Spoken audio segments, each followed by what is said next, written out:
रखें, कहां पर नजर रखें और टॉप ट्रेडिंग कॉल्स कौन सी मिल रही है हमें एनालिस्ट की तरफ से, ये भी आपके सामने एक एक करके रख लेते हैं। सुबह हमारी अजीत से बात हुई थी जिन्होंने अशोक लेलैंड और बीईएल में खरीदारी करने की राय दी थी। बीईएल में नतीजे भी काफी अच्छा है, तो वहां पर आप खरीदारी कर सकते हैं।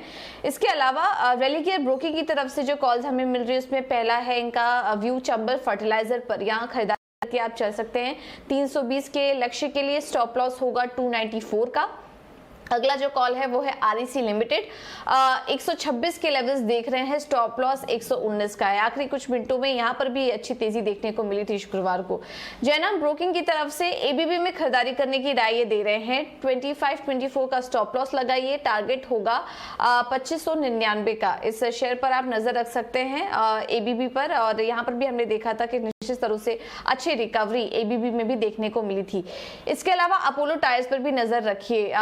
शुक्रवार के सेशन में हमने देखा था कि टायर शेयरों में भी शानदार तेजी थी। अपोलो टायर भी करीब 2.5% ऊपर था। तेजी आज भी कंटिन्यू रह सकती है, तो फोकस रखिए आज अपोलो टायर पर भी, और 225 के लेवल्स के लिए आप यहां पर खरीदारी कर सकते हैं। स्टॉप लॉस होगा 204 का। अब आते हैं मोतीलाल ओसवाल की कॉल्स पर, और इन्होंने मारुति में पहले तो खरीदारी करने की राय दी है। यहाँ पर 9200 के लेवल्स के लिए आप खरीदारी कर सकते हैं। स्टॉप लॉस रहे हैं 8570 का। और जो अगला कॉल है वो है सीमेंस, यहाँ पर खरीदारी करके चलिए, ये स्टॉक काफी फोकस में रहेगा। शुक्रवार को भी था, आज भी रहेगा। 2800 के लेवल्स देखने को मिल सकते हैं। स्टॉप लॉस होगा 2615 का। आखिर में 5 पैसा कैपिटल की तरफ से भी जो रुझान नजर आ रहा है वो ऑटो शेयरों पर है। पहला इनका टाटा मोटर्स में खरीदारी करने की राय है। 460 के लेवल्स के लिए स्टॉप लॉस 430 का सुझा रहे हैं। और बजाज फाइनेंस में भी खरीदारी करके आप चल सकते हैं। 6020 के लक्ष्य के लिए स्टॉप लॉस होगा 5840 का।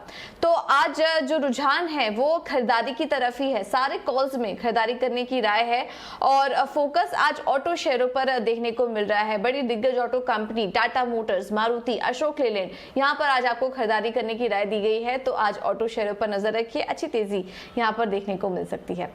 तो बाजार कैसा था और पिछले पूरे वीक किस तरह का परफॉर्मेंस देखने को मिला भारतीय बाजारों का, ये समझ लेते हैं। और सौमित हमारे साथ जुड़ चुके हैं पूरी डिटेल्स के साथ। सौमित, गुड मॉर्निंग, बताइए।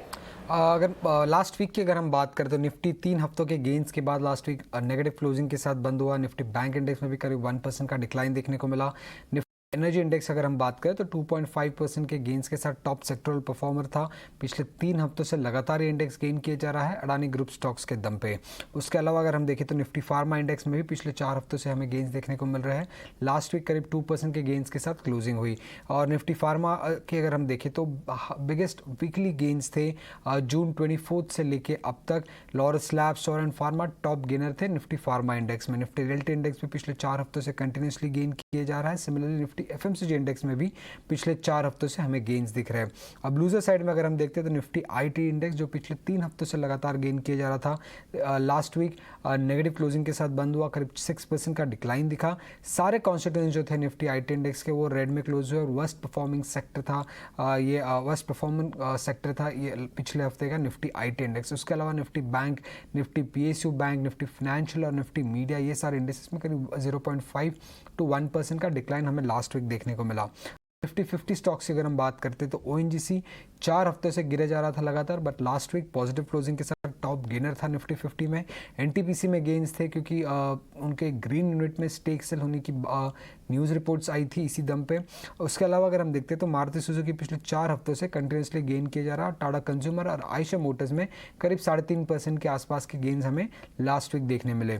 अब आईटी स्टॉक्स लास्ट वीक काफ़ी डिक्लाइन किए। HCL tech, TCS, Wipro, Infosys top 5 में, ये टॉप 4 लूजर्स थे। और ये वीकनेस इसलिए थी क्योंकि टीसीएस के रिजल्ट्स काफ़ी ख़राब आए थे, एक्सपेक्टेशन से काफ़ी नीचे थे ये रिजल्ट्स। उसके अलावा अगर हम देखें तो एयरटेल में भी वीकनेस थी लास्ट वीक के ट्रेड में, क्योंकि अडानी ग्रुप की एंट्री अनाउंस हुई है टेलीकॉम में। भले ही कंपनी कह रही है कि वो सिर्फ एंटरप्राइज बिजनेस में फोकस करेगी, बट मार्केट में थोड़ी रूमर्स चल रहे हैं कि वो आगे जाके कंज्यूमर बिजनेस में भी आ सकता है। और इसी दम पर हमें वीकनेस एयरटेल में भी लास्ट वीक देखने को मिलेगी। बिल्कुल, तो एनर्जी था जहां पर कि काफी शानदार प्रदर्शन देखने को मिला पिछले हफ्ते, और आईटी टॉप लूजर था लास्ट वीक। इसके अलावा निफ्टी 50 स्टॉक्स के प्रदर्शन के बारे में भी हमने आपको बताया। सौमित, ये भी बताइए कि शुक्रवार को ट्रेंडिंग स्टॉक्स कौन कौन से थे? ब्रॉडर मार्केट में अगर हम देखते हैं तो फ्राइडे के ट्रेड में सिंजिन काफ़ी फोकस में रहा। कंपनी ने एक 10 ईयर का बायोलॉजिकल मैन्युफैक्चरिंग एग्रीमेंट साइन किया था, इसी दम पे ये गेन्स थे। आईटीआई अगर हम बात करें, पिछले हफ्ते पूरा टाइम ये स्टॉक फोकस में रहा, करीब 25% के गेन्स हमें देखने को मिले। और फ्राइडे में के खासकर अगर हम बात करें, वॉल्यूम्स जो थे वो 7 टाइम्स थे 20 डे एवरेज के सामने। एल&टी इन्फोटेक में गेन्स थे क्योंकि अर्निंग्स काफ़ी अच्छी थी। और सीजी कंज्यूमर की अगर हम बात करें तो ये ब्रोकरेज पॉजिटिव नोट्स आए थे काफ़ी ब्रोकरेजेस के, बटरफ्लाई गांधीमती के रिजल्ट की बात, और इसी दम पे हमें सीजी कंज्यूमर में गेन्स दिखे।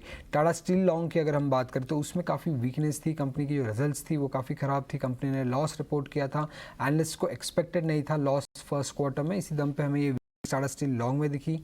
हिमाद्री की अगर हम बात करें तो कंपनी ने फंड रेज अनाउंस किया था लास्ट वीक फ्राइडे के ट्रेड में। करीब नॉन प्रोमोटर्स और प्रोमोटर्स से ये फंड रेज कंसिडर करने वाले कर रहे हैं कंपनी, बट जो अमाउंट पे ये फंड रेज हो रहा है वो काफ़ी डिस्काउंट पे है करंट मार्केट प्राइस के सामने, और इसी कारण हमें वीकनेस दिखी शेयर प्राइस में। न्यू इंडिया एश्योरेंस की अगर हम बात करें तो मॉर्गन स्टैनली ने एक वीक नोट निकाला था जहाँ पे वो अपने अंडरवेट, जेपी मॉर्गन ने एक्चुअली वीक नोट निकाला था जहाँ पे उन्होंने अपना अंडरवेट रेटिंग मेंटेन रखा था। और अगर टारगेट प्राइस देखें तो वो भी कट किया था, करीब 105 से लेकर 72 पे कट कर दिया था टारगेट प्राइस। और जेपी मॉर्गन की ऐसी एक्सपेक्टेशन है कि आगे जाके जो अंडरराइटिंग बिजनेस होगी उसमें काफ़ी वीकनेस देखने को मिल सकती है। उसके अलावा अगर कैनरा बैंक देखे वो भी काफ़ी स्टॉक फोकस में रहा। मॉर्गन स्टैनली ने एक बेरिश नोट निकाला था स्टॉक पे, वो कह रहे थे कि स्टॉक अंडर परफॉर्म कर सकता है लो लिक्विडिटी और कैपिटल बफर्स के कारण, इसी कारण हमें वीकनेस कैनरा बैंक में भी दिखी। अब आज के लिए कौन सी चीज़ों पर ध्यान रखनी होगी, पहले तो पराग मिल्क फोकस में रहेगा, कंपनी की आज बोर्ड मीट है जहाँ पे वो फंड कंसिडर करने वाले हैं। उसके अलावा रिजल्ट्स के दम पे बीईपीएल, बंसाल इंजीनियरिंग जिसे कहते हैं, नेल्को और हाइडलबर्ग सीमेंट फोकस में रहेंगे, और एजीएम के दम पे सेंचुरी टेक्सटाइल्स और जेएसडब्ल्यू इस्पात फोकस में रहेंगे क्योंकि दोनों ही कंपनीज की आज एजीएम है। बिल्कुल, बहुत शुक्रिया सौमित ये सारी जानकारी देने के लिए। तो काफ़ी सारे इवेंट्स भी हैं जिन पर कि हमारा फोकस रहेगा, और शुक्रवार के ट्रेंडिंग स्टॉक्स भी हमने आपको बताए, नज़र रखिए उन पर क्योंकि आज भी उसमें कुछ एक्शन देखने को मिल सकता है। जो तरह की तेज़ी आई है तो उन पर रणनीति क्या